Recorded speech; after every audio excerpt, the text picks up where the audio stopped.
Hello there, and a warm welcome to this edition of the Citizens Chat Show, streaming on YouTube at Civic Space TV. Thank you very much for joining us. And thank you also for subscribing to our channel. And if you haven't already, please do.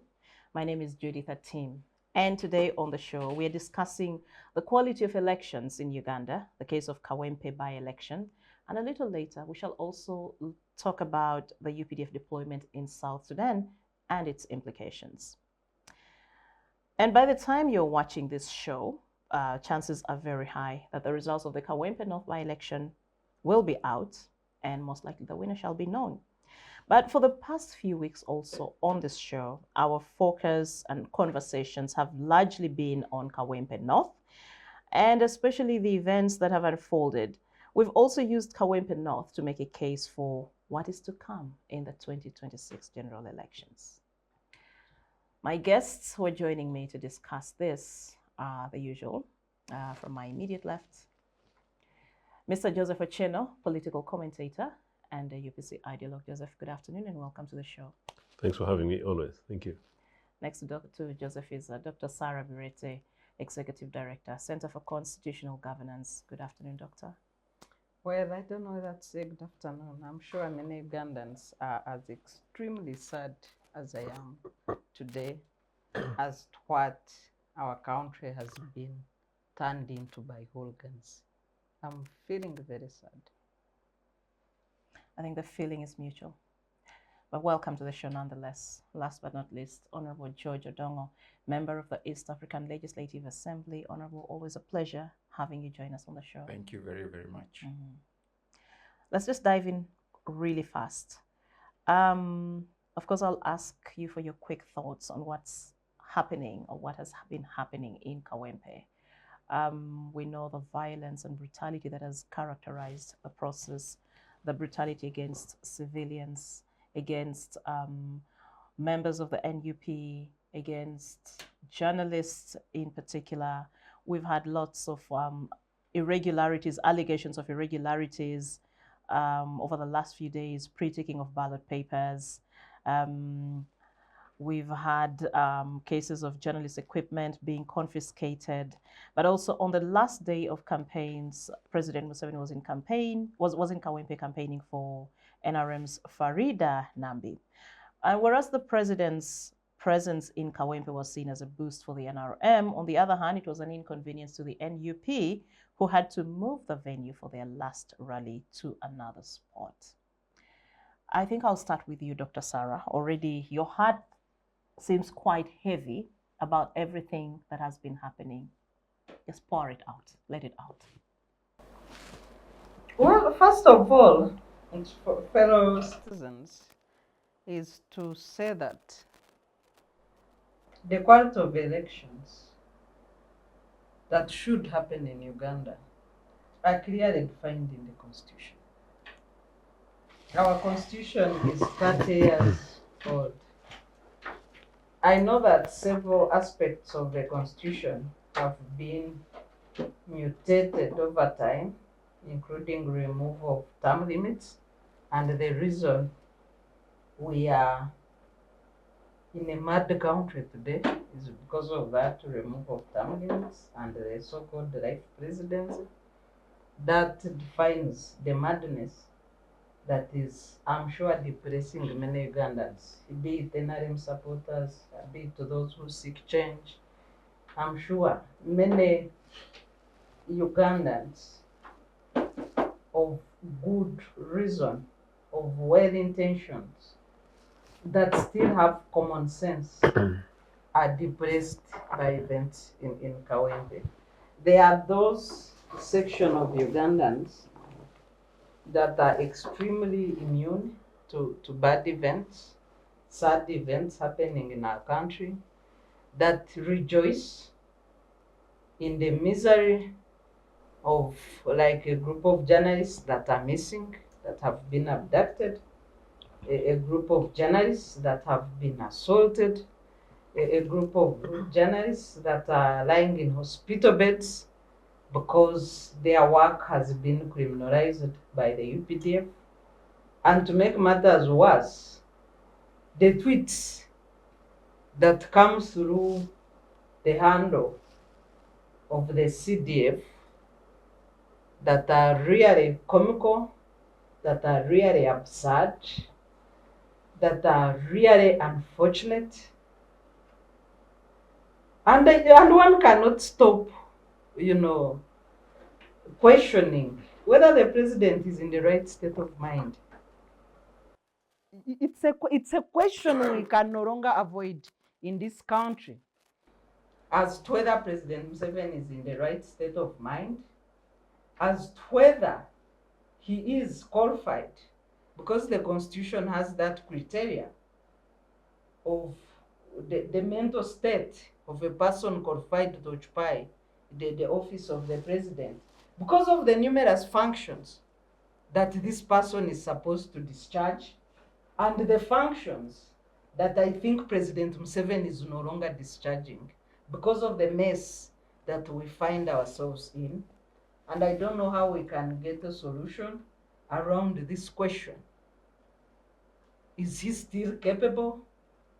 Is he still mentally okay?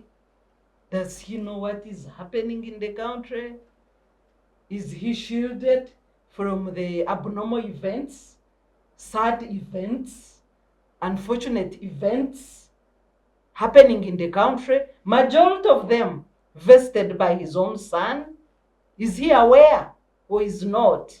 These are the questions on the minds of Ugandans. It's a very sad moment. It's because what is an election? An election is supposed to be a joyful moment of citizens, a proud moment of people freely determining who should govern them.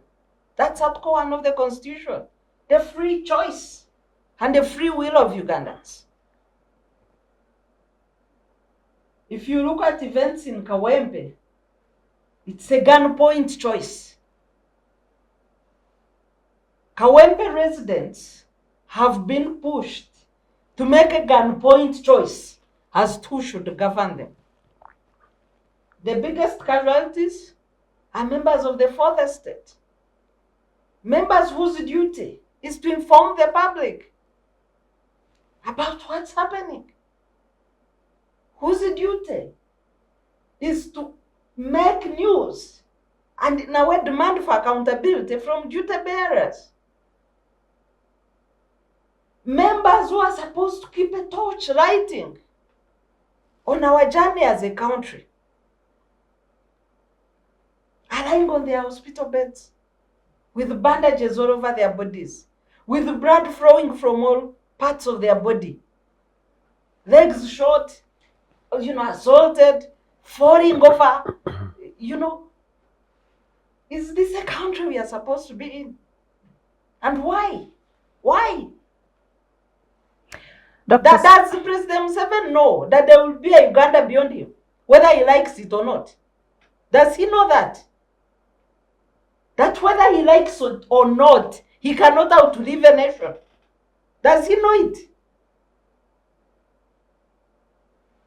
So, Joseph, I'm coming to you now, and I just want to read for you something that Pastor Moses Solomon Malay shared in a group that I'm in, and he says, well, he lives in Kawempe, and he's a religious leader. He's quite also a senior citizen, and he says, I live in Kawempe and I'm following what is happening. And he says, it is too disheartening that His Excellency Museveni waged a bloody war under the pretext of the 1980 election rigging. What he vowed never to happen is what is being done under his very watchful eye. And just like in 1980, the military is deeply involved.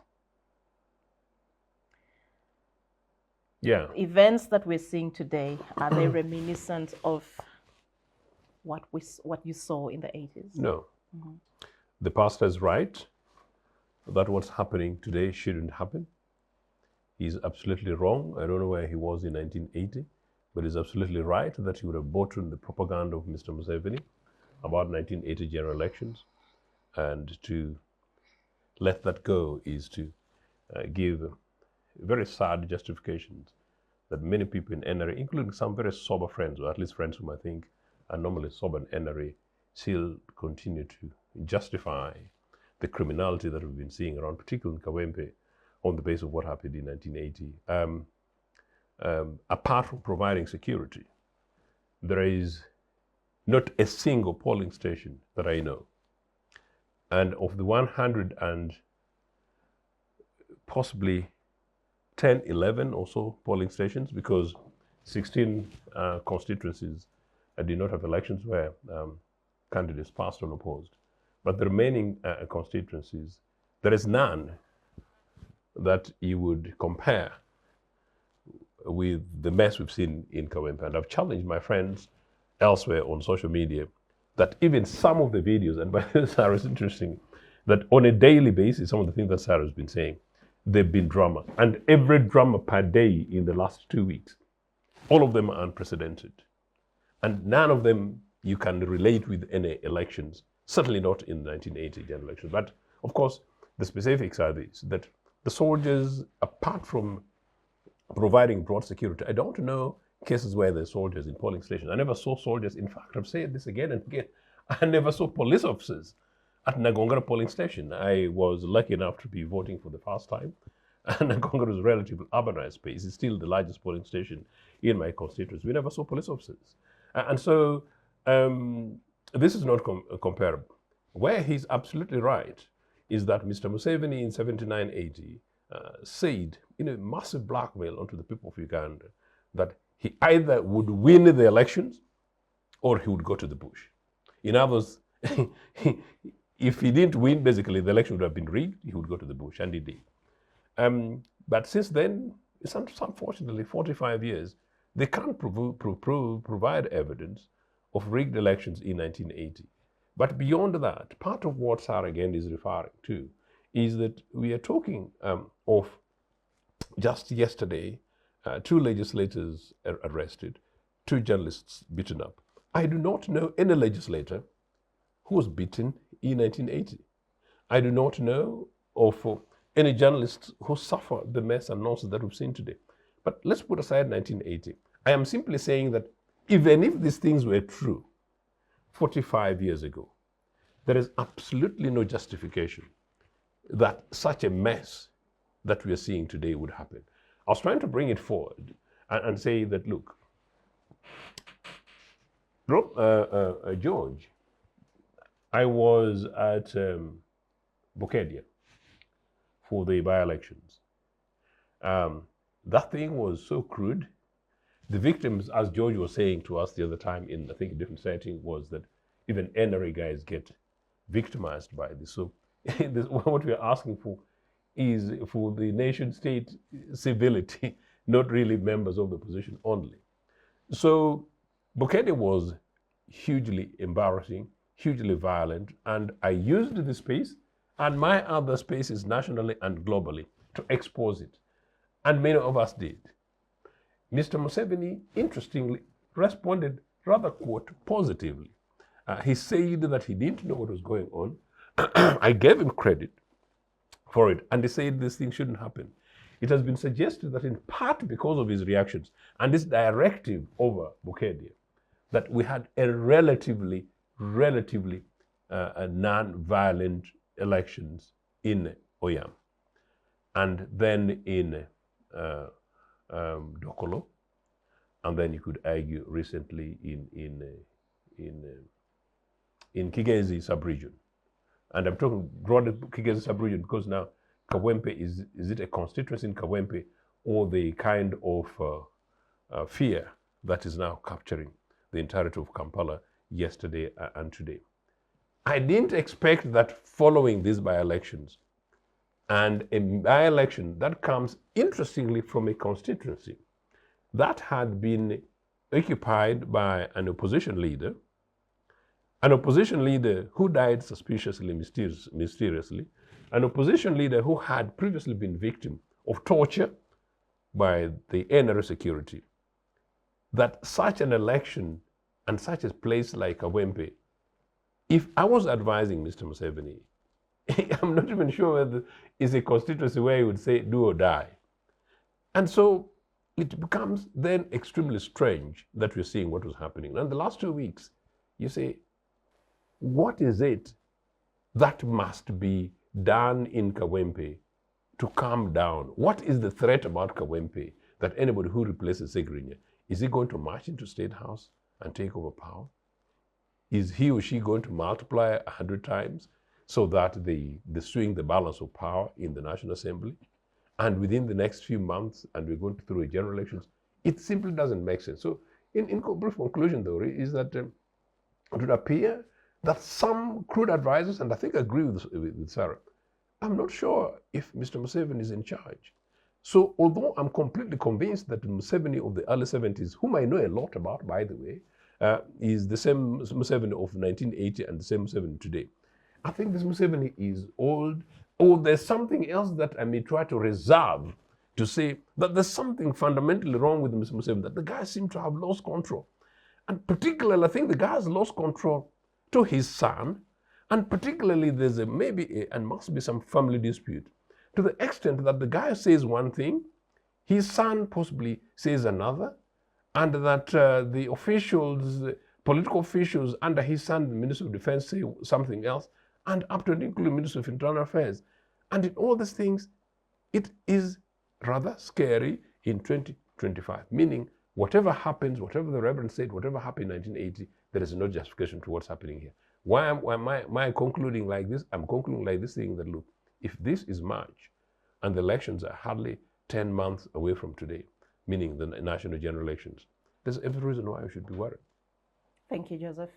George, I'm not going to ask you a specific question, but I just want you to share your honest and candid thoughts about what you see or what you witness happening in Kawempe North. Elections are not an end in themselves, but the outcomes of an election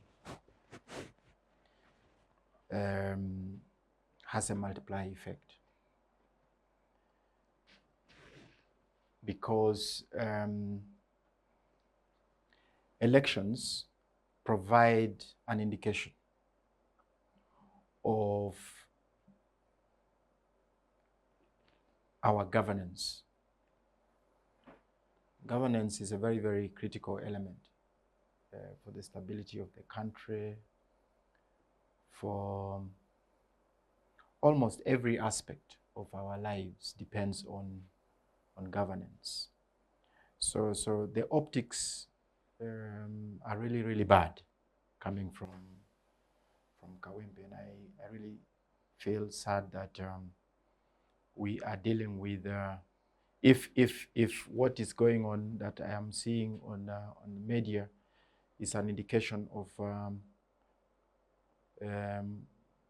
what is happening, the character of the elections in Kawempe, then we have got to sit back and do some soul searching to try and have some introspection, some reflection on what quality of elections we would want to have, because elections are very, very, very critical element. Because one, it legitimizes government. It legitimizes the voices of the people whom we represent. And therefore, if an election does not meet the basic minimum requirement for a free and fair election, then it delegitimizes, and disenfranchises the ordinary voters. So I would like to imagine that every Ugandan, every citizen is very much concerned about what is going on in Kawempe, and we should all sit and try to prescribe what is best, because already, as Joseph has said, we are hardly 10 months away from a very, very important election exercise, an election, presidential election and parliamentary election, and also elections of other lower governance structure. So Ugandans should really reflect deeper, and the institutions that have the duty to birth this election, you know, to preside over this election, should really be called out and be asked. As it is right now, most of these institutions do not have the strategic depth, in the sense that they are not insulated from the vagaries of our politics, from the interference of other actors. And it is very sad, because for purposes of our stability and for purposes of the quality of our elections, we need institutions that are constitutionally mandated to deliver on elections, to discharge that responsibility with the objectivity, as much as possible with the objectivity. They must have the leverage to make the necessary decisions within the presence of their constitutional mandate. Mm-hmm. But as I said earlier on, that, you know, we are already seeing that there is a huge risk of most of these institutions not having that strategic depth to shield them from the influence of these interested parties. And that is a very sad element. All of us want to win an election. Particularly for me in NRM, I wouldn't mind to win as many seats as possible. But I think I have to do it within the law. That is my interest. And I don't think that the outcome of the Kawempe elections is really going to change the trajectory of anything within the party, in my opinion. It does not. Okay? So I don't see why the whole NRM as a political organization should become a subject of ridicule because of the quality of the elections in Kawempe. In any case, this was a constituency that was already held by an opposition political organization. And it didn't, So in other words, you're saying losing Kawempe should not be a big deal. It doesn't change anything. It doesn't change anything. Either winning Kawempe, I mean, losing Kawempe for me, okay? Because we already had lost it to an opposition. Yes. Yeah, and the party carried on with its work. Carried on. So they've got a healthy majority. I'm looking at the cost-benefit analysis. Yes. That we shouldn't go into the extremes, you know, and the carelessness that I'm seeing now that will damage, you get it, the image of the political party, simply because we want to secure one constituency that we already knew had been won previously by the opposition. So attempts to reclaim that constituency should actually be as civil as possible, and so that we can test the true strength of our political organization. And if indeed we have become popular, well, let's win it in a free and fair elections. I would not want to have violence as a means of ensuring that an NRM candidate wins an election. I don't think that I would be proud to have a candidate who has won out of a violent election. And if that election particularly, if that violence particularly has been, you know, if we have been accused of being the perpetrators of that kind of violence, I don't think I take exception of that. Thank you. And just briefly, if you don't mind, just to complement before you proceed, this is extremely important. I am a leader of a political party and a leader of Uganda People's Congress and a leader of the political party that has governed twice after elections, and also a leader of a political party that has been accused of rigging an election violence. And you know that. But number two, I'm also speaking as an absolutely responsible citizen. And we are flanked by Sarah, who leads an organization and part of this organization and these programs with a fantastic brother of ours we have here, this partner, these young people, and those young guys watching us as a citizen. Our message cannot be that any election even if it were national elections, must be a matter of life and death.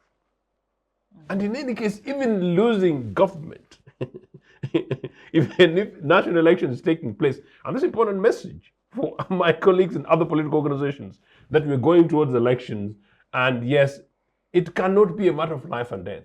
If it was a matter of life and death for us, Museveni wouldn't be in power. Mr. Museveni, you would not be in power. Because in 1991 or thereabout, when I was assuming key positions in the party, would have gone to the bush and would have defeated Museveni in the bush militarily. But you know what we said, and this is important. George, me and Honourable, with myself and a few of us, strategically said in the early 90s, we need to get this, Judith, that Ugandans have suffered and have died enough. That we must stop the vicious cycle of going on round and round and round and round and round simply because we want to retain power. And that's why we said it, and Museveni and his sometimes crooked intelligence knows. We committed ourselves that we shall cause change in this country through political, diplomatic, and legal means. And you know what? For over 30 years, Sarah, that is the stance we took, up to and including the time when we knocked off Article 269 to return political pluralism. Now, for the last 20 years, after we allowed in, we've been struggling to attain political power legally. I am saying we can't go into the streets of Kampala to break people's legs simply because we want to attain power. So if that is at the national level, what about merely a by-election, one parliamentary seat? It can't be that. That cannot be our message to youngsters. But that cannot also be the message for politics, especially this Women's Week and Women's Month. And women don't like violence. And women who are the victims of this thing. Our message cannot be that let's go into politics and to be about politics of violence, use, abuse, and exploitation. Politics is really about persuasion. It's about competition of ideas, not who has the biggest muscle, who has the biggest guns. Thank you. So on Thursday, I'm still coming back to you, Sarah, based on your submission earlier about the brutality on the media and so on.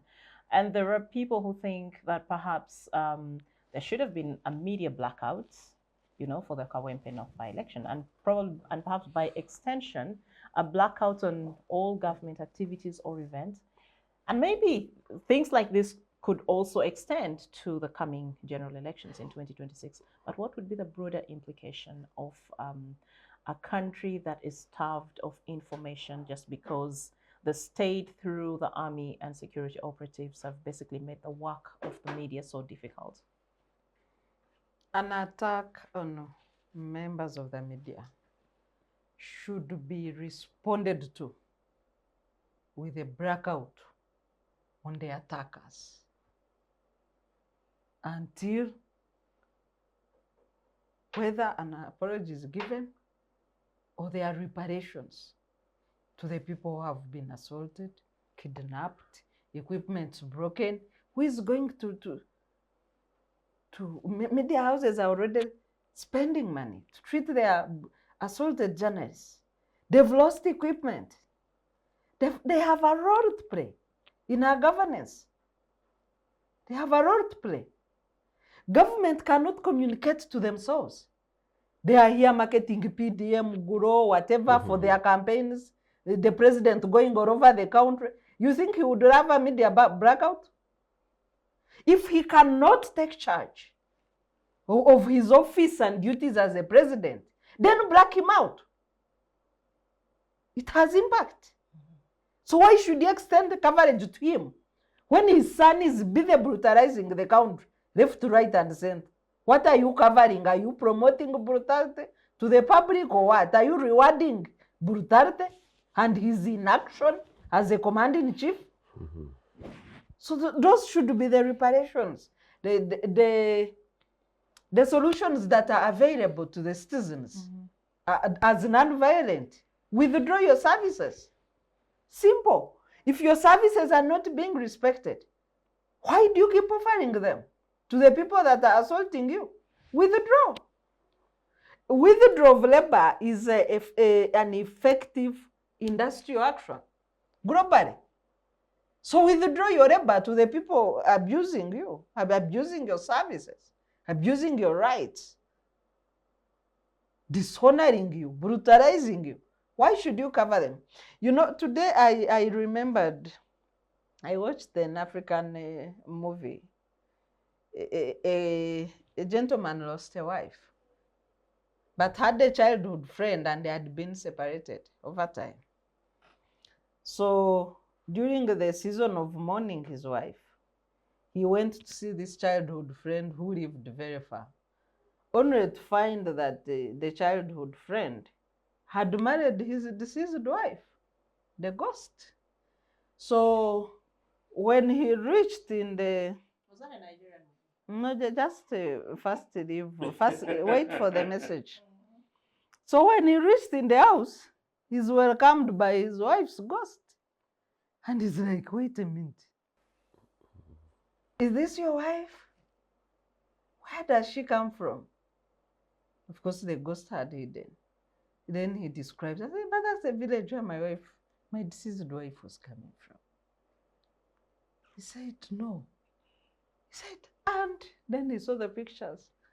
He said, this is the dress she was wearing when she got an accident.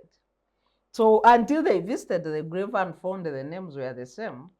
So to cut the story short, then the gentleman turned to his friend and said, wait a minute, are we still alive? That's interesting. Now, so today, through the Kawempe by-election, I'm sure that the people who witnessed the days of Idi Amin as adults must be turning to each other and say, wait a minute, are we still alive? Or this is the ghost that has come back. Yeah. It's so, I don't know how to call it. You know, I didn't know that the person of us staying in power would be so disastrous to the nation the way President Museveni has been. And I still recall that in 1988, on the steps of the then OAU in Addis Ababa, he did declare that the problem of Africa and that of Uganda is not its people, but the leaders who rule for too long, who overstay in power. He seemed like a prophet of his own legacy.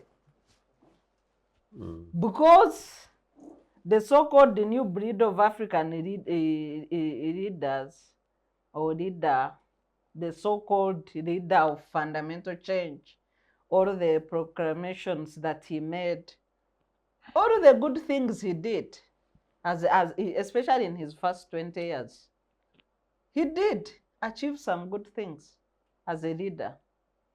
All of it has been washed away. And I wish he could know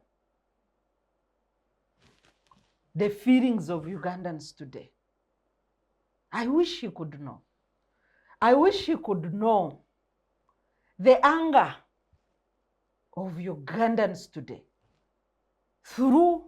caused by the vulgarization of our democracy, caused by the impunity of his son, caused by his inaction, especially as he ages, where we have started questioning whether he's okay or not, and whether he's fit to occupy office or not. I wish you could know. Thank you. You want to add something? No, just, I mean, just that, as Sarah says, you talk Idi Amin. Really, I don't know why, coincidentally, yesterday I was thinking about Idi Amin, but almost in a similar context. And that if Idi Amin came today and you lined them up with this case, he would really mock Mr. Museveni. Because one, quite clearly, Idi Amin came in, overthrew an elected government, took over power, said he's a military guy. He didn't talk about returning the country into a civilian administration. He didn't talk about democracy, didn't talk about elections. He basically simply ruled. So there was no pretense, one. I mean, number two, I mean... Exactly. Actually, I credit, sorry to... Sure. I credit Idi Amin for not pretending to be democratic. Yeah. Because there is no difference. And he continued. Now, since I invoked my earlier experiences of 30 years ago, but the time has really passed. I can't believe that 30 years ago I was young, I was 10 years into exile, and Museveni was already 10 years into power, and the guy is still continuing. So this guy's been in power for such a long time. No one has got issues. You know, once upon a time, I was talking to a German diplomat somewhere in Europe, and the German diplomat had annoyed me, and I invoked Idi Amin, and I said that this regime was worse than Idi Amin. And the diplomat, a lady, came back to me and said to me that how sort of dare me say that. They've got an embassy and a diplomat, ambassadors in Kampala, and they never give us this report. And I found it actually quite patronizing. And I told them, look, madam, it's precisely for this reason. That's why I've come to you. And they said, yes, I will tell you. And they repeat, Idi Amin overthrew my government, my party, you know. And Idi Amin killed our members, including my member of parliament, whose remains have not been found. Idi Amin killed, including my father's godson, whose remains has not been found. But Idi Amin did not poison water wells. He didn't suck people into concentration camps. He didn't, and I counted a list of things, and I saw the woman dropping down her pen. All those things are factual. Go to Milton Obote's notes on concealment of genocide in Uganda, and you'll see it. The point is, Idi Amin targeted his victims. Granted, he picked on the Lango and Acholi communities, and then later broader Luo communities, and killed. And then later, in the later bit, import of Idi Amin. When in the shadows of Idi Amin, you're a threat. And it would go on and on. But this thing which is happening today, moreover, we are talking elections, and part of my conversation, I hope we're able to discuss it, is that beyond the security situations, Kawempe is basically north of Kampala. What are the things that we should have been discussing? We should have been discussing unemployment. We should have been discussing infrastructure. We should be discussing agriculture. We should have been discussing education. And we should have been discussing really environmental issues of Kampala as a polluted city. So if we look at that, meaning the issues polity, then you take it to Idi Amin, whom we were undermining when he was government, whom we were undermining because we were opposed to him, including those of us, people in exile, including the Musevenis and the Waters and others, and those of us here who were opposed to him. Amin did not sell our enterprises, he basically mismanaged them. Amin did not take over our properties and turn them into a family thing, but, you know, as Museveni. Amin did not, okay, gave a bit of mini uniform to his son, you know, but he did not, you know. But the son was young. But that's a mimic. Precisely. Exercise. So really, but the president has put it into practice. And then you go and you find that what Idi Amin was doing was through his limitations, trying to do the Uganda, the Kagame way. The Uganda, the Kagame way is Kagame, whether you like him or not, is a little bit of a mini dictator, has got a vision for Rwanda of his image and is doing it. Amin, with his incapacities, had a Uganda of his image and doing it, but for Uganda and then for Rwanda. This one here now is father, son, mother, and education, and Kawempe. It's a mess. Yes, speak on from wherever before I come with the next question. You know, the credibility is very, very important. The global financial crunch of 2008 was largely because the financial sector had suffered the credibility crisis. There was insider trading, and you know, and credibility comes from credos, which in Latin includes trust as well. So what happens in this election has a bearing on the trust that Ugandans will place on our elections, not just in Kawempe, but broader elections. And trust is an essential element for any democratic exercise. The population goes to vote because they trust the process, but also that the person who is elected holds that office in trust. So once you have a trust crisis, then it escalates beyond just that election. It becomes a crisis of governance, because it's just not about a specific election. As I told you, that election is not an end in itself, but it's an indicator of the quality of our governance. So once there is a credibility crisis with the elections, then there is a overall credibility crisis in our governance system. Now, you don't want to get to that point. And that's why every milestone is very, very important for us.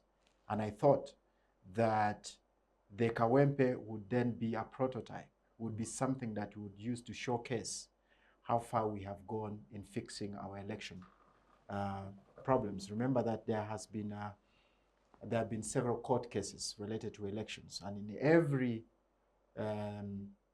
court decision, they have indicated specific areas that we should concern ourselves about, including the militarization of our own politics. So I do not know whether we are learning this and therefore putting some safety nets in place to make sure that every election that takes place in our country, be it a local election or some national election, should really have the credibility that it deserves, so that we have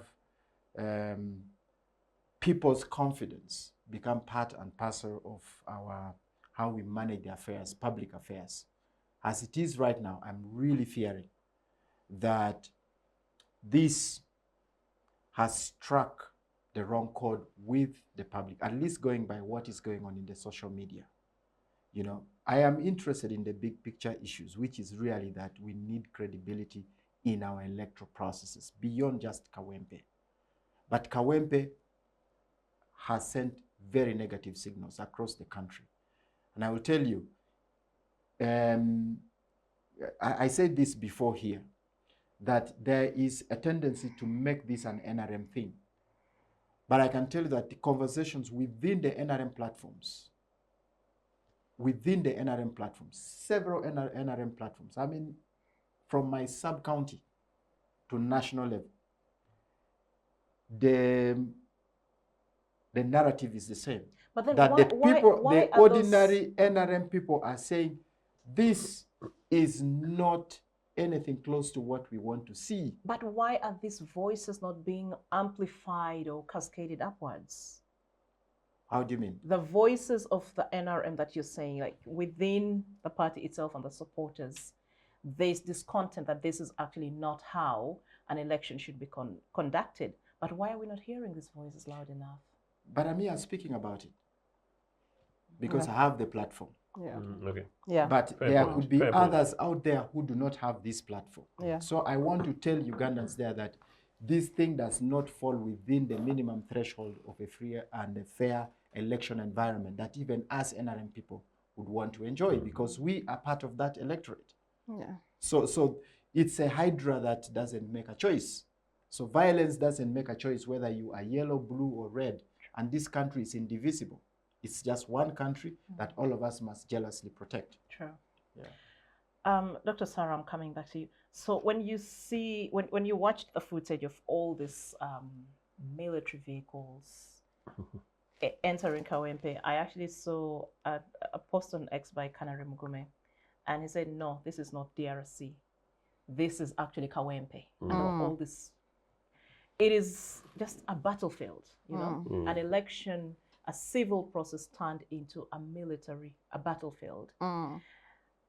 And just this is not just about Thursday, the day of polling alone, but it goes back to all the last events of the month, yes. From the nomination day, etc., etc. Just out of curiosity, you ask yourself, what exactly is the state through the military trying to prove to Ugandans?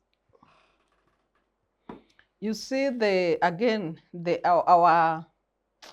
unfortunate incident of our CDF, I don't know how to define it. I don't know whether he's mentally okay, but he's transparent in his brutalness. He posts all his intentions, and unfortunately then we have people ensuring that his ex-posts are law in the country, and they carry the day. Two unfortunate incidences. He recently posted that since 1970s, we have not seen a CDF like him. And indeed, they couldn't have been anyone before, and I'm sure there will be no one like him after. I like your confidence. Yeah, no, I'm very sure Okay. there will be no one like him after. And they couldn't have been anyone like him before. So he did post that the police will beat up people on sight. All the things he posts, and we laugh because they are awkward, they are whatever, I don't know how to describe them. They're mind-boggling. Yeah, then you have people implementing them. So, and so now he has taken over the electoral process with the army. And for me, as an actor and interested party in elections globally, what makes me more sad, and I know that my friends at the Electoral Commission will not be happy with my statements, but I'm not here to please them. There's a difference between friendship and work. What makes me more sad is that we have a very weak Electoral Commission that cannot exercise its power granted to it in the Constitution. Because Electoral Commission, if you read Article 61 of the Constitution, they have power to cancel Kawempe elections. Even if it's voting day, they will say stop. They have power to cancel voting in some polling stations, because most of the violence was at Kazo something. Kazo Angola. Immediately cancel Kazo Angola and safeguard the integrity of other areas where there is no mercy. You can come back to this. Or if you have average turn-up, you can do away with an polling center. These are things they don't do.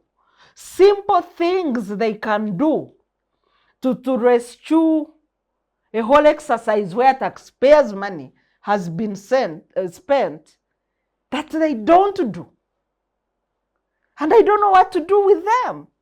The unfortunate thing is that you have a justice of a constitutional court who is basically competent to interpret the articles that I'm talking about for the population. But he can't interpret them for himself. He can't. Yeah, does he? He doesn't. No, I'm crying here. I'm not laughing. I'm crying. He doesn't interpret the Constitution for himself. A justice of the Constitutional Court. So then what should the citizen do? What should people do? Thank you, Doctor. Let me come to you. Still on the issue of what point is the state trying to prove to Ugandans with all this militarization? I don't even know what those vehicles are called in military language, but they're military vehicles. The Mamba, the sniper, Those whatever. scary things. All Yeah, of they're them. scary. They're just so scary. Maybe we have a hangover of Gaza or Ukraine. I'm really not the most competent person to You don't have to speak about what the state is but trying to what project. do you decode as, and I want you to speak as a citizen, if you didn't have the privilege of being an honourable member of parliament and you are just an ordinary someone in Kawempe and you see these kinds of things, what message would you be picking? I'll come to that, but let me just make one important observation.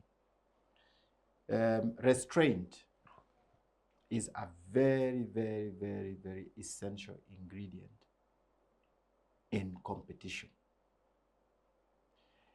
You will see that even in, for example, in a football match, there are instances when, a player is badly tackled, really badly tackled. He falls and he really feels like, naturally, somebody would feel like, I need to just revenge. Okay, but you are restrained because you feel you need to respect the game. You need to respect the game. And the referee is there. to give a yellow card and give a warning and so on and so forth. Elections are equally like that. But the power of restraint is not just one. Although in my, and I've said this before here, that to those to whom a lot of power has been vested in, either constitutionally and so on, they also have a duty to exercise restraint to the limit, so that any actions should really be beyond, should be interpreted as the last option that you had. But also there is a duty of every citizen to exercise restraint. I've also seen this in Kawempe elections. And this is something that maybe because of the overwhelming levels of violence, we have not actually addressed ourselves to. There is also a certain level of provocation. Provocation from the citizens themselves through their organized political gangs in Kawempe. And they are acting with reckless abandon, you know? And I can see that it is also being used maybe as a tool to gain sympathy, because then you know that there is somebody with a delicate temperament out there who is going to act. And in the process, we are going to stream this live and project it to the public and make it look like, oh, you know, we have become victims. So the victim mentality is driving a certain tendency within a certain political gangs, so that they become victims of this of violence as such. So for me, restraint is two-way traffic. You know, it's both for the citizens, but also for those state institutions. Now, you are asking me that what is the state trying to, what message are they trying to send? Really, in a political contestation, I think the only message that the state should be sending is that we are protecting the right of every citizen to exercise their role. In ordinary sense, that is what the mandate of the state institutions should be, to guarantee a peaceful, fair, transparent election. Now, transparency is very critical. And one element of transparency is actually media coverage. That the media should be able to be free to capture the voices of the ordinary citizens, but also to be able to document whatever is going on in that specific elections, so that it becomes part of our, you know, our records for purposes of improving or validating the elections. So the overt presence of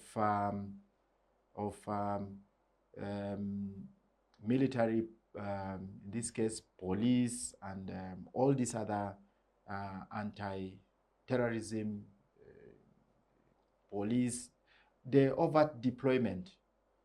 I am not privy to the threat analysis. That is an operational issue for the security forces. But deployment, in my view, should be commensurate to the threat levels. And if this is a civil exercise, I do not see the reason why we should have an overt presence of military fatigue all over the place. To the contrary, we should be having police working together with the civilian agencies, trying to make sure that the exercise is done peacefully. And if there are cases of violence, then they can work with the police to apprehend them. So really, for me, I do not see where the military should have heavy deployment in a civilian exercise like that, unless the threat levels that I'm not privy to are really, really so high. Thank you. And as we we talk about this. Sarah, you've made a reference since we started this show to the CDF's posts on social media. And then there's this just coming in that says, NRM must win Kawempe. Even if it means killing all polling agents, do it. My UPDF and Jack boys make sure NRM wins. Are you? I have just said that I don't know whether he's okay. I don't know. 2, I don't know whether his father is okay. Like, are these 2 people in their proper mental state? But again, I've restrained myself quite a bit to talk about the CDF,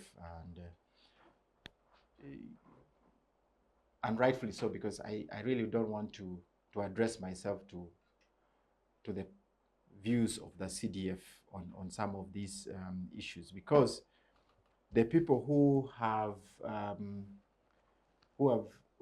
his spokespersons have on several occasions said that, that is his way of joking, that he throws jokes but these are here and rather there. So extreme what views. I see, some of the posts that he sends, maybe he just wants to spice it up with some jokes. Not about killing. But you see, whereas we all used to think they are jokes, like I said earlier, the jokes are being implemented.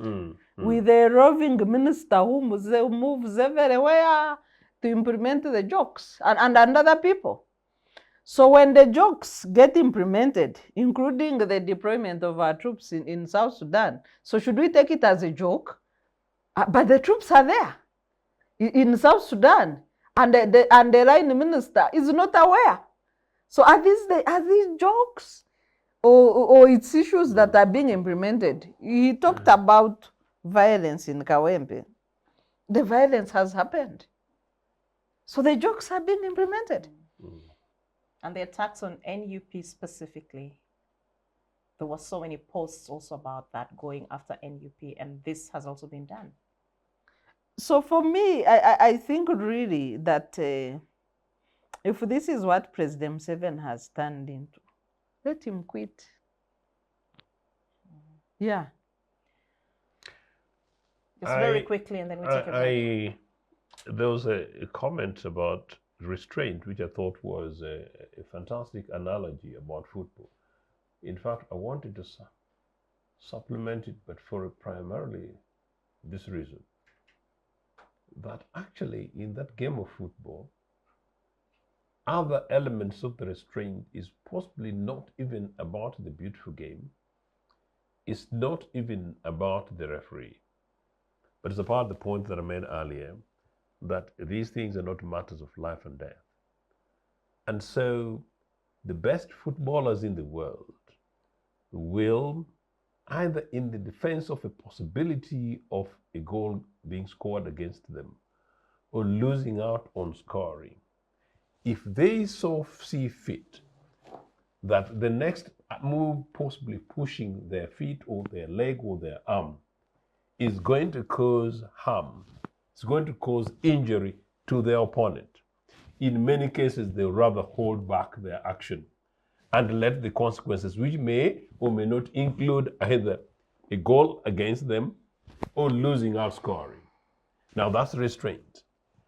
Now, why, when these are matters that involve directly the livelihoods of our people and human lives in such sense, why is it that it's not being implemented? Now, during the protests around Nagongora Road, and Nagongora Road is a crude road, George, you guys, you managed your Kamdin road, and Museveni managed to come when Lango MPs did it, and they saw it as a blackmail, and the road is being done. But this is terrible. So people were beaten up, and I sought audience of the then regional police commander. Judith, do you know, surprisingly, and I'm saying it on air, I think for the first time, in the conversation with this guy, he genuinely seemed to believe that their role as police officers were to protect anybody I mean, to protect the state from anybody opposing, in this case, they call them activists, opposition to government. And so there may be certain safe people in the security services, including the police, unfortunately, who think it is actually their job to protect The interests. the interests of the governing political organization. No, your job is, when it comes to the military, is to defend our nation state. And that includes all our citizens. And as far as the police are concerned, basically to enforce law and order. It's got nothing to do with taking the extremes to that. But here in Kawempe, it's an open and apparent instruction, particularly because it involves members of the fourth estate. I think it's completely unacceptable. Thank you. Yeah. It's time for us to take a break, and do stay with us. We'll be back shortly, and we shall continue with our conversation on the quality of elections in Uganda using the Kawempe ByElection as a case study. And a little later, we shall also be talking about the UPDF deployment in South Sudan. Do stay with us. Digital rights are those human rights and legal rights that allow individuals to access, use, create and publish digital media, or to access and use computers, other electronic devices and telecommunication networks. Digital rights include a right to freedom of expression, information and communication through technology, a right to privacy and data protection, a right to credit for personal works, a right to universal and equal digital access, a right to identity, a right to anonymity, a right to be forgotten, and a right for protection of minors, among others. The state's digital rights are frequently violated through various unfair actions, for example, blockage of websites and social networks, theft of credentials, unauthorized use of people's data for personal gain, privacy intrusion, online censorship, arrests and intimidation of online users, internet blockages, and a proliferation of laws and regulations that undermine the potential of technology to drive social, economic, and political development worldwide. It is hence every citizen's responsibility to respect rights of other digital users and to speak out or report to the responsible parties when one's rights are violated. Welcome back from the break, and we're glad that you're still with us here on the Citizens Chat Show. My name is Judith Atim once again, and we're continuing with our discussion on the quality of elections in Uganda, taking the Kawempe by-election as a case. And also, like I said earlier, we shall spare a few minutes to also look at the UPDF deployment of troops in South Sudan and what this means for Uganda. So, lady, gentlemen, before we went into the break, we were, of course, Joseph, you were making a final submission. I don't know if you wanted to come in. We were talking about, I had read this, again, post by the CDF about, you know, all these extreme views of what should be done to secure the NRM vote in Kawempe. And you had, well, you had already commented something you didn't want to. I had already commented. I think you had already made your submissions. Yeah. So, but let me come back to you now, Sarah, again. Still, the comments made by the CDF, and we saw recently the State Minister for Internal Affairs actually saying the issue of masked military men is unacceptable. And immediately after that, we saw the CDF actually coming and contradicting and saying there's nothing unacceptable with the army being masked. So clearly you can, what any observer or reader of these exchanges can see is we're seeing two spheres of power with completely different approaches and different value systems or ideals when it comes to handling issues of the military. I don't know what you're reading into this. Well, if we still, for me, my reading, just taking the two examples of the two ministers, the Minister of State for Internal Affairs, General David Mhozi, and the Minister for Defense, Jacob Oboth, who is an accomplished lawyer. He used to be a very smart chap. Both of them accomplished lawyers. General David Mhozi got a first class in law at Makerere. Brilliant chaps. My challenge to them is one. Can they resign to save themselves, can they resign? And that challenge goes to any other person who thinks and considers themselves valuable, considers themselves men and women of integrity, considers themselves people that do not just work for positions and money, that they have the heart of this country at heart. You know, we are in the days where Napoleon stated that men are more interested or are led by toys. Toys being like promotions, like positions, like in cabinet, and the money that comes with it. So if there is anybody in cabinet that thinks that they are above that description of Napoleon, that they are not just interested in titles, they are not just interested in offices and the benefits of those offices, I challenge them to resign, because we have reached a climax of vulgarization of statehood in the country. You know, when I saw that tweet, I just wanted to add one thing before you come in. Please. That open ballot stuffing, open pre-ticking of ballots and ballot stuffing has started in Kawempe. There is a man caught on the video by the NTV journalist Sudil on his handle, openly ticking ballot papers in the open. And he in walked front of a house. Yes, Yeah. with a white cap. He walked majestically to the polling station and stuffed all of them in. So if Electoral Commission actually announces this as a result of an election, people should denounce them.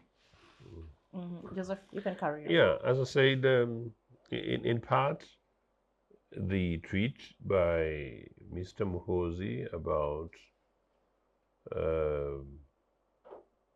NUP, but in particular the tweet that refers to NRA must win, and he's a serving military officer. We've had this conversation before, but the tweet talking about what the security services should be able to do, up to and including using the words that I feel uncomfortable using, killings.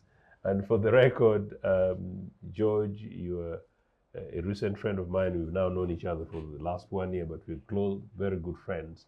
But what you didn't know of me is that I'm somebody who does not even watch violent movies.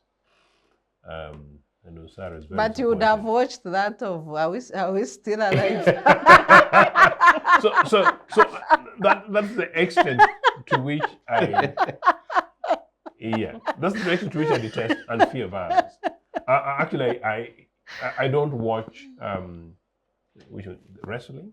Any violence. You know, I don't, you know.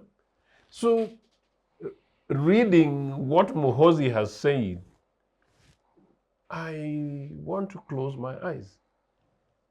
So this is possibly what is happening on a Thursday in March in 2025 is horrific. But you asked us, is it about elections? No, it's not. And I think earlier during break, you were playing some of the latest stuff that happened, you know, during the elections, including live exchange of fire or indeed release of discharge of firearms. That is extraordinary that it should be happening today. And in any case, maybe the Electoral Commission ought to have come in and taken a position earlier, but Sarah already said that Simon Bemakama, who's a lawyer and a judge, is Constitutional court justice, not just a judge. You know, is an art of comedy. But I also want to say that the Minister of State, David Muhoozi, You know, I have this huge prejudice about these guys in the military and civil authorities. When you meet David Muhoozi, he's a very decent chap. He's a very decent, likable chap, and he's someone with whom you can have conversation with.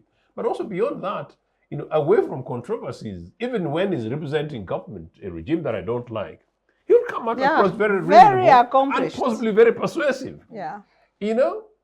So what is going on? Possibly, David, you better listen to some of the challenges, including some of the persuasions that we're saying, come young man, you're a chief in the military that many people possibly look towards you, including those of us in political lives, that this country belongs to us. And like George says, no, this country belongs to all of us.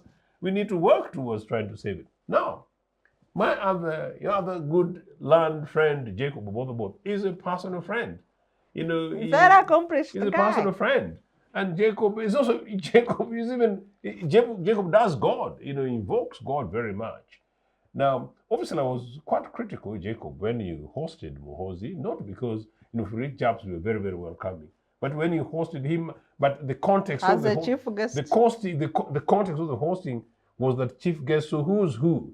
That was my problem. You know, the young Muhoozi is quite happy. I'm quite happy to rehost him, and we can host him in Nagongera. But as chief guest, and when he's a junior to you, this sort of is the mini problem. And then this humiliation of my brother Jacob by a junior person, you know, by virtue of the fact that Jacob both is Minister for Defense and he gets contradicted, is terrible. But also the fact that Jacob says that, look, I don't know about deployment in the Sudan. What's happening? That Minister of Defense does not know what is going on, does not know about deployment of security services. And I've seen in social media here, some very decent people, including some very accomplished people, including those in security and some of them lawyers, saying that, oh no, the minister does not need to know. These are the things that worry and shock me. But as I said, no, it is comical, but it's a confirmation of the fact that this state has been reduced to a personal property of Mr. Museveni, and who's now running it for himself, his family, and using you, many other Ugandans, as junctions of the establishment of Kaguta and Sons Uganda Limited. I reject that. Thank you. George, let me come to you on this issue of South Sudan, which Uganda says, well, we actually have troops in South Sudan, and then we are reading reports from South Sudan indicating that, no, actually Ugandan troops are not here. But we know the UPDF spokesperson, Mr. Felix Kuleje, who we now have again learned that he's on leave for 30 days, also admitted that yes, Uganda had deployed troops to South Sudan, though he didn't go into details of the circumstances under which the troops were deployed. I don't want you to speak from the military point. I know that's not your forte, but from the regional perspective, also as a member in the regional assembly, what insights would you share when it comes to the situation in South Sudan? And also the broader implications, not just for Uganda, but also for the region?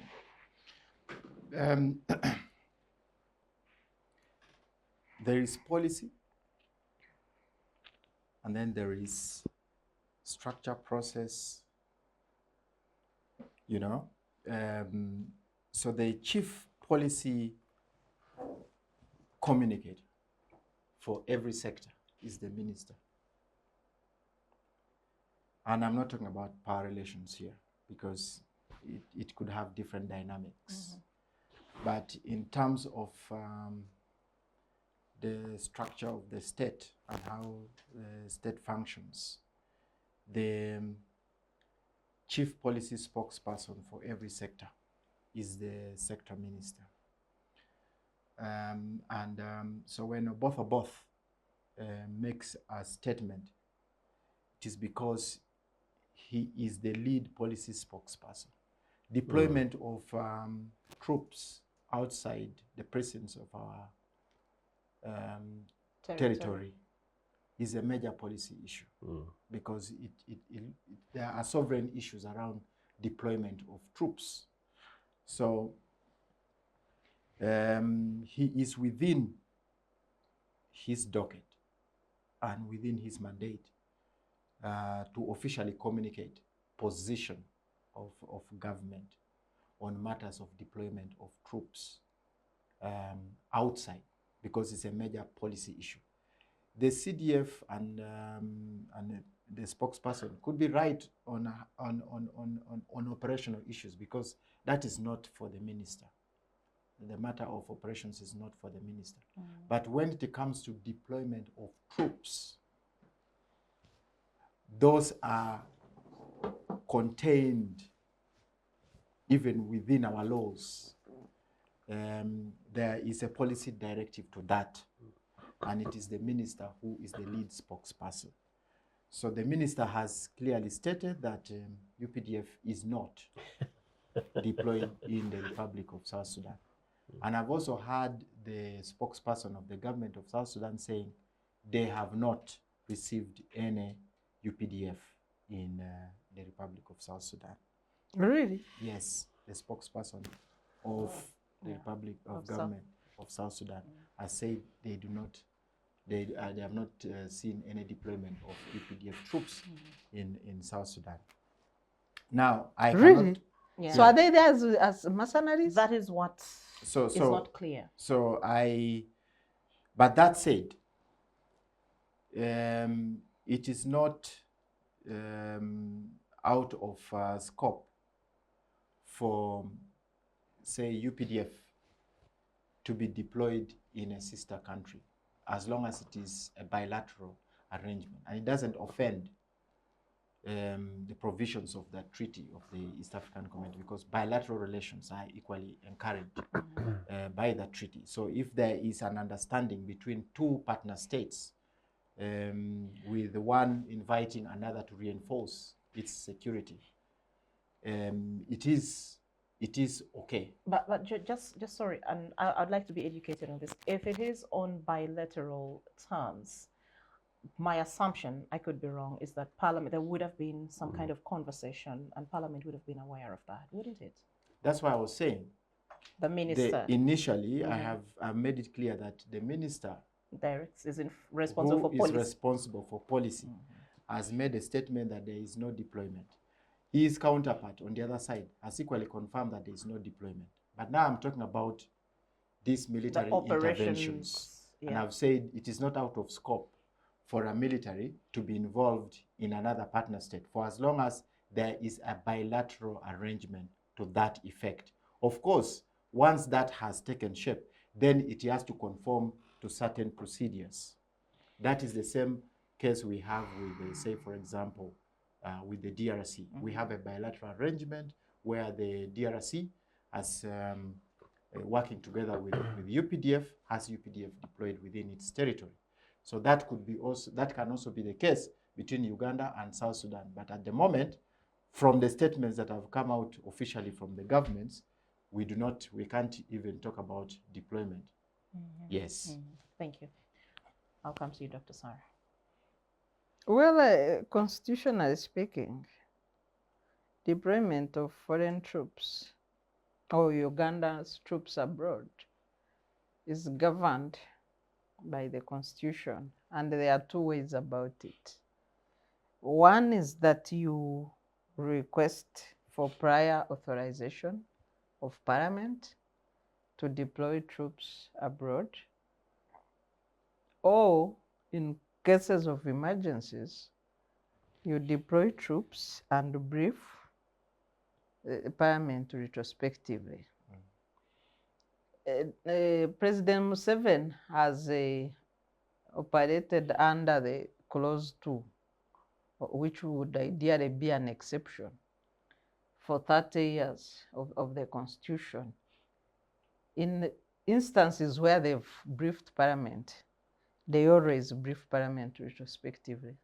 They've never asked for permission prior deployment. So his approach has been under that exception clause that was ideally put in the Constitution to cater for emergencies.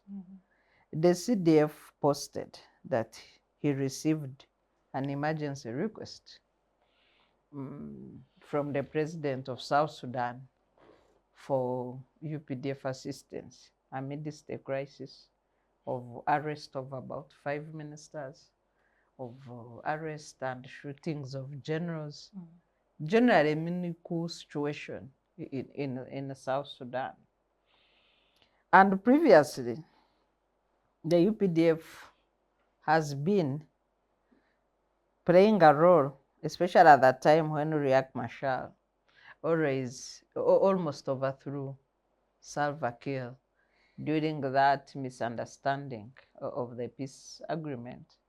And Salva Kiir was only kept in power, largely by the UPDF, by then with the request of other actors, including the US, to help maintain security in South Sudan. I've opened an article by Reuters. Uganda says it has deployed troops in South Sudan. The other article by the BBC confirms that Uganda deployed troops in South Sudan. They even spoke to people who confirmed. Then you have another story of the BBC. South Sudan denies Uganda troops have been deployed to the capital. All Uganda media reported, including Daily Monitor, Soft Power, News. Uganda covers Salva Kiir's back again amidst power struggle. This is building into the 2015 Daily Monitor. Then Daily Monitor says Uganda deploys special forces in Juba amidst tensions, CDF. Then you have the minister, the contradictions. So it's a contradictory story. And I want to bring in the background of a documentary that was done on who is routing South Sudan by journalists in Nairobi and South Sudan, tracing routes of plunder of South Sudan and corruption.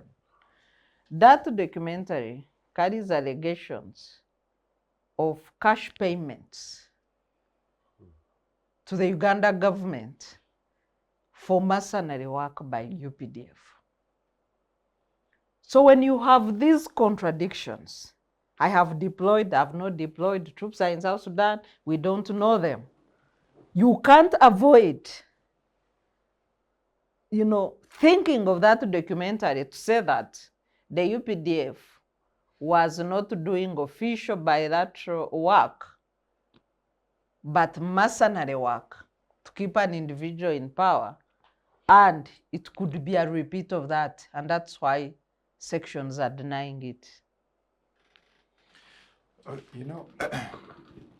Judith, this ties with the earlier statement that the former CDF, who is now the Minister of State, David Muhoozi, said about the statement he made and was swiftly contradicted. On regulations governing officers. Yes, and was contradicted. You see, as I said, there is an official policy position. And the way government functions, there is a policy that guides actions of government. Now, that you have contradictions in communication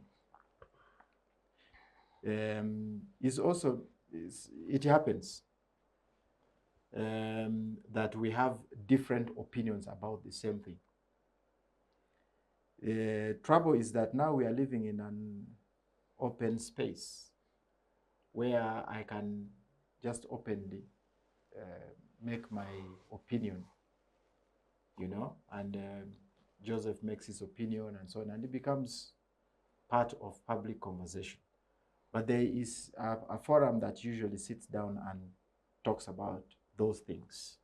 And I suspect that with this uncoordinated movement of troops in terms of communication, there is certainly going to be a conversation, and there would be a meeting of minds on how best, you know, to inform the public about what is going on, specifically on the question of deployment in South Sudan. Now, but there are fundamental issues that I think have got to be addressed. You see, for you to exercise power effectively, and I use effectively very deliberately, you have got to have vertical and horizontal constraints to that power. Because in the absence of that kind of power structure that is able to, you know, influence or counter-influence the actions of a leader in a certain position, then the leader is unrestrained. You know, the leader is unrestrained. And once the leader is unrestrained, then that leader can get very much exposed at the expense of a country. So what we should be interested in is whether there are vertical and horizontal constraints to power for those who exercise it at different levels, whether at the level of minister, whether at the level of CDF, whether at the level of IGP, whether at the level of chairman of Electoral Commission or the other. All these institutions must have those constraints to be able to function effectively. And those levers must actually be activated. So for me, that is what we should be dealing with now. That we are very lucky that we are having indications within our own public space. We are seeing indications of unlimited or zero constraints to power and the exercise of it. And therefore, we should all be interested in seeing how can we then help a situation like that to be able to get the best out of our public offices. Yes. Thank you. You know, there's something that George has just said long time ago, in 2005. Sarah, on my way to returning to Uganda from exile, I was lucky that several weeks, possibly several weeks, I attended a very huge seminar in Nassau, in the Bahamas.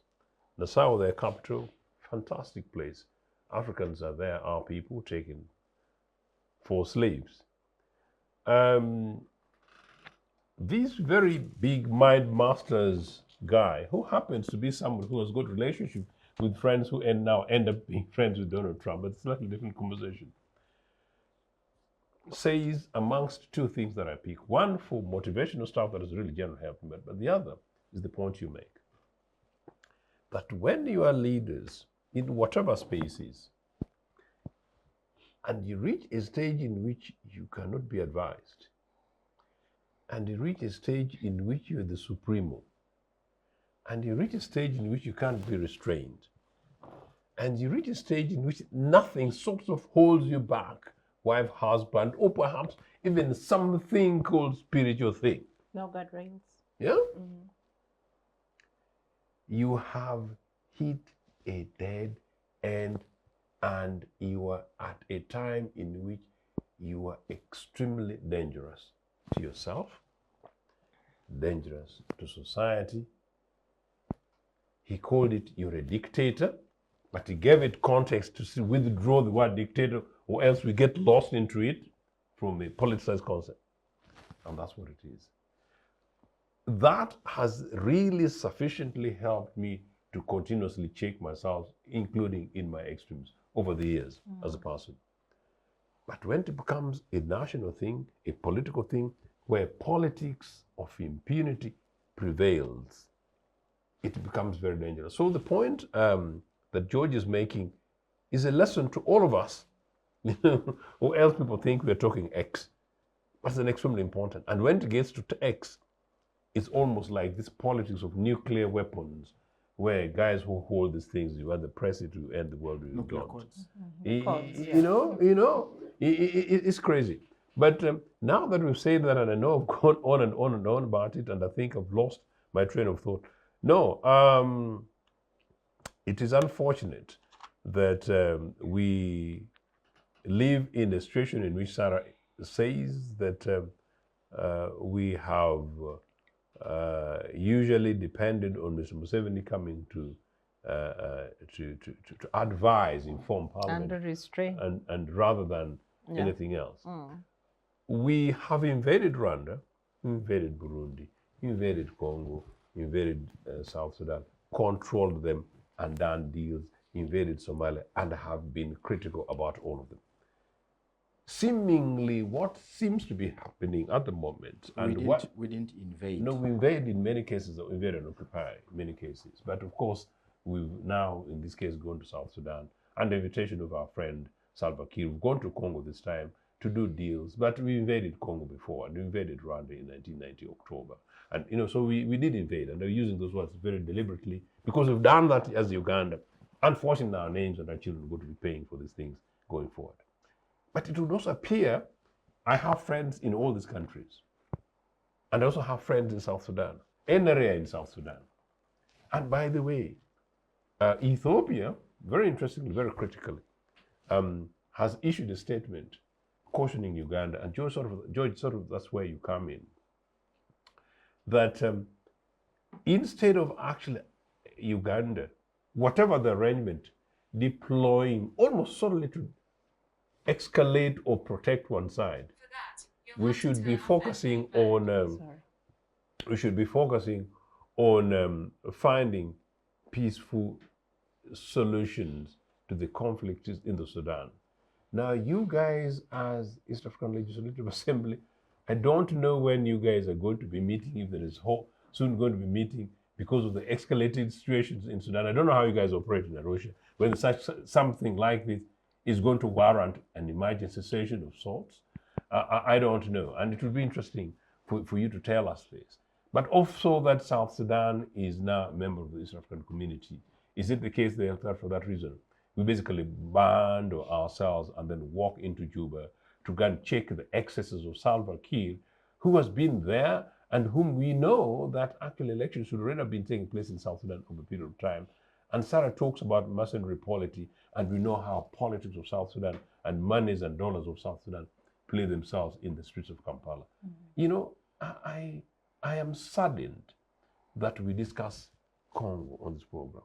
And I'm saddened that we discuss South Sudan. I'm saddened that we discuss Kawempe.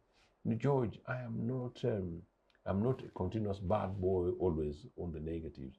I'm the most optimistic Ugandan and officially the most optimistic member of UPC, and that has officially been declared publicly.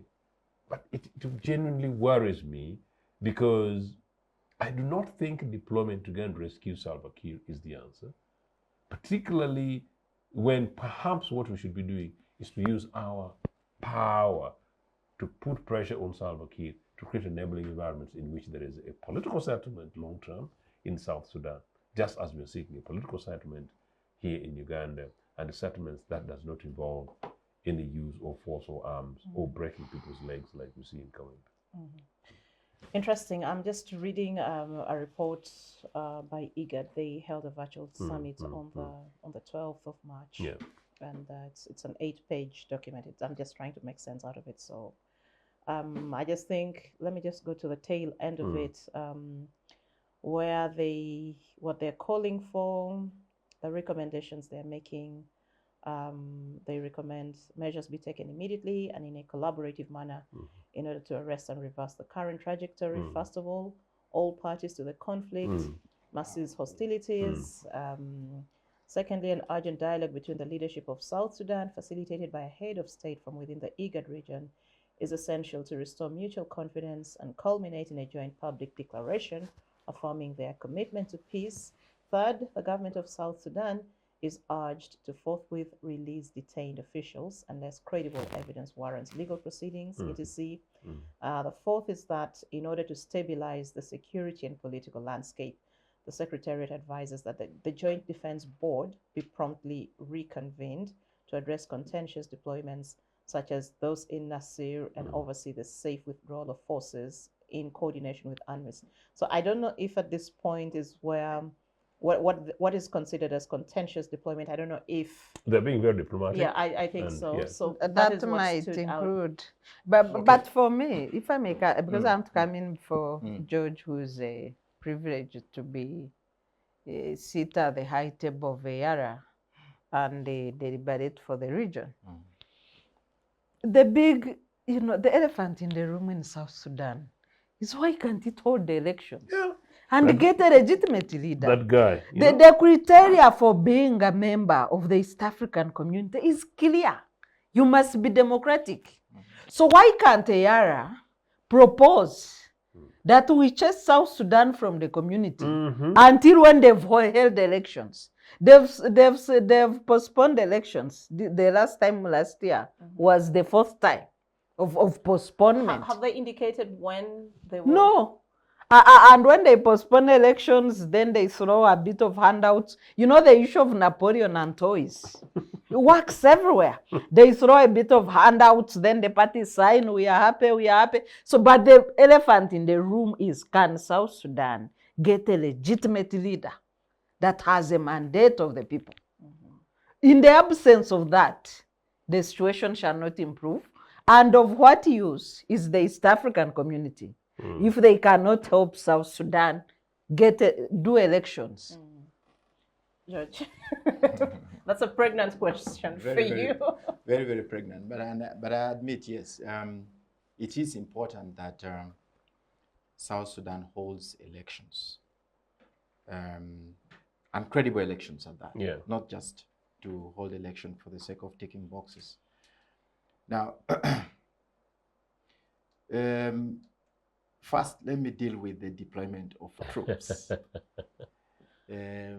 Usually, you see, you must have a state in place, a state in control. The moment you have the collapse of the state, where in a situation like that in South Sudan, the cost of creating a minimum environment for even having, conversations is too high. So usually, emergency responses from partner states, like I said initially, is not out of scope. It's basically to stabilize the state, to make sure that you have at least a center of gravity. And then you can have a minimum condition for the kind of conversation that has been proposed under the IGAD arrangement. For a long time, by the way, South Sudan, and it is also one of the principles of the EAC, once there is a regional framework that is dealing with a specific issue, what the EAC does is to facilitate and support that process. For the case of South Sudan, IGAD has always taken the lead because I think there are tendencies within the South Sudan that do not have 100% confidence that the EAC will be a neutral arbiter.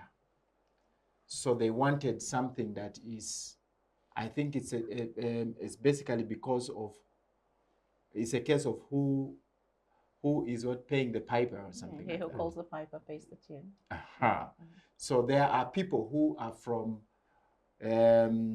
whose tendencies are really influenced by forces outside the EAC, and they're part of the South Sudan question.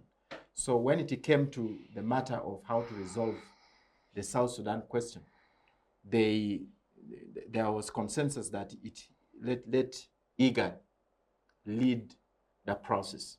Also because there are so many stakeholders outside EAC within the South Sudan question, historically, from the time when they were still within Sudan. So EAC has basically been a supporter of the IGAD-led process in the peace process in South Sudan.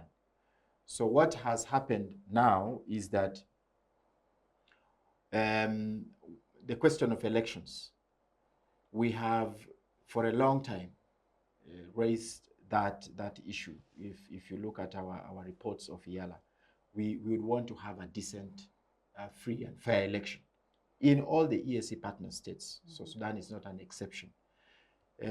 But again, those are considered sovereign. Why did you allow the admission of South Sudan in the messy way in which it is? Now, admission of a member is not actually the role of no, I know, but what was your position as legislative assembly? Yeah. The admission of a member is the work of the summit. The summit. Yeah, it's the work of but the summit. What was your position? There is a criteria I know. that is followed. What was your position as at the assembly? Yeah. On the admission of South Sudan, did you object? We did not object. Good. We did not object but to the you admission. You could have. For strategic reasons, yes. Mm-hmm. Yeah. In fact, we thought then, and which is also partly correct, that admission would help. Yes, that the admission of South Sudan would then give EAC fair leverage. Okay? Because the bulk of the SPLA, SPLM, military groups and so on were hosted by EAC countries. We had the bulk of them in Kenya, we had them in Uganda, we had them all over the region, including Tanzania. So we thought that by them being members of the East African community, we would have sufficient leverage, to influence processes within the governance of South Sudan, which could have maybe also it could have also worked if perhaps we were also good peers. Without, because within the region, everyone really needs some house cleaning. I think that's what. Yeah, there's a lot of housekeeping for everybody, and I can tell you for a fact that had it not been that the Republic of South Sudan is a member of the EAC, maybe we would be telling a completely different story. You think it would have been much worse? It would have been much worse, in my view. That's my opinion. So we still have a legitimate stake in ensuring that we have a stable state in the Republic of South Sudan, and that we have got to, as Sarah has said, we must put in a lot of influence to make sure that the Republic of South Sudan takes the path of democratization, which they are struggling with for quite some time now. Trouble with the EAC and matters of governance is that we have a limited toolbox from which to influence governance issues in our individual partner states, because they're insulated by this thing called sovereignty. And consensus. And consensus. So you'll have a treaty that preserves the sovereignty of each partner state. And where there are discussions on specific issues of governance that a particular partner state is not comfortable with, then it will weaponize the consensus principle. And then just use the consensus principle to deny the community a consensus decision on a specific matter. So those are really some of the, I think one of the days we should just discuss the EAC. We need to. Yes. We really have got to discuss the EAC so that we are able to exhaustively discuss what is it that the framers of the treaty hoped to achieve. And where are we now? Because initially we were 3 partner states, but now we are talking about 8 partner states. The landscape has changed, The EAC is completely a moving target with so many moving parts. It's very difficult for you to put your fingers on one issue. Absolutely. So we need to have some deliberate conversation. We shall actually be intentional and make that happen. And maybe to add that, especially of course, there are democratic dividends or you know, there are positives and negatives in all the countries.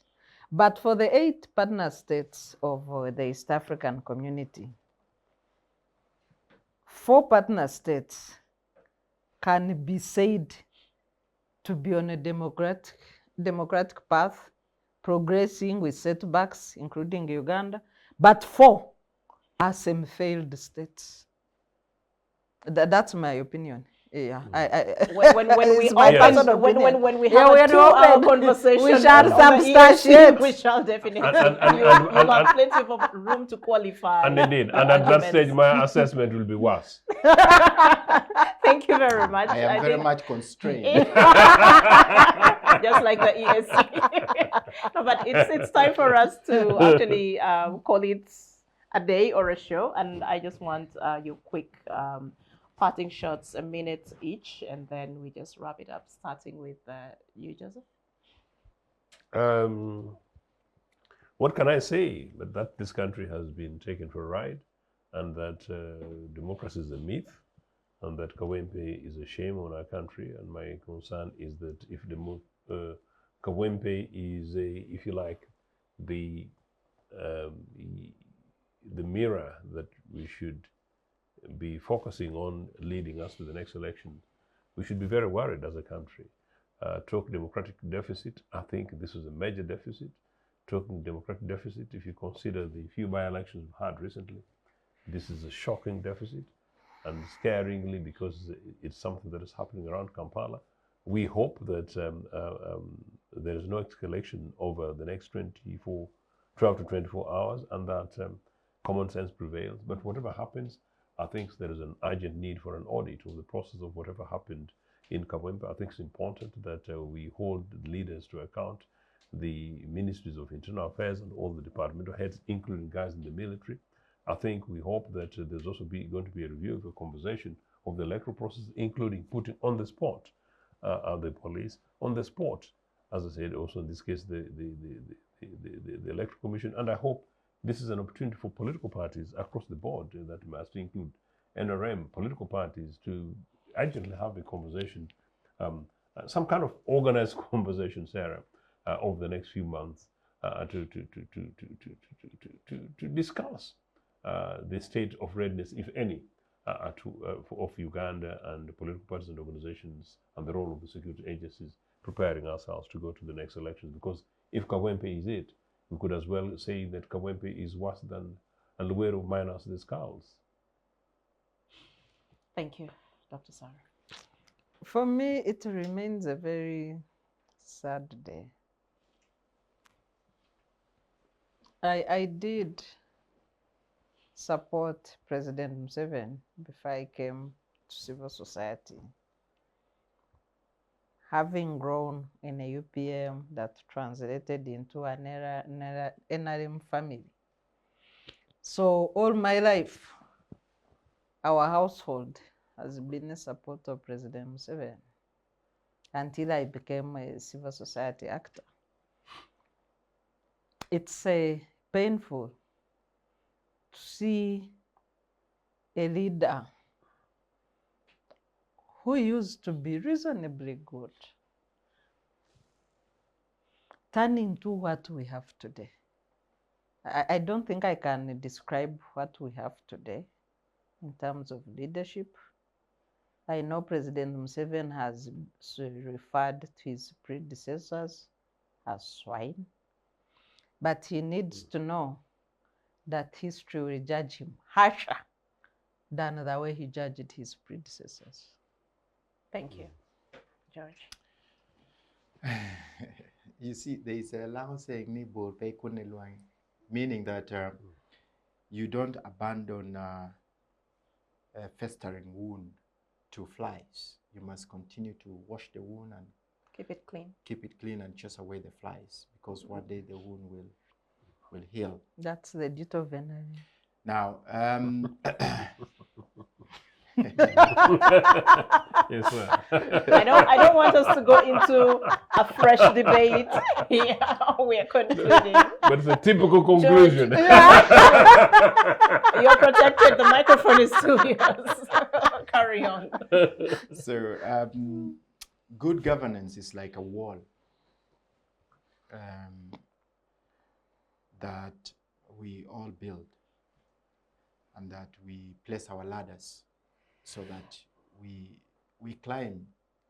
The ladders are supported by this wall, and everyone is scaling it so that when you reach the top, you can see the promised land.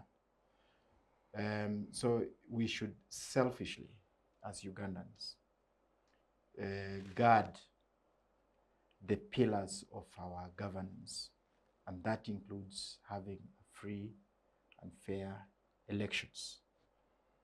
Our history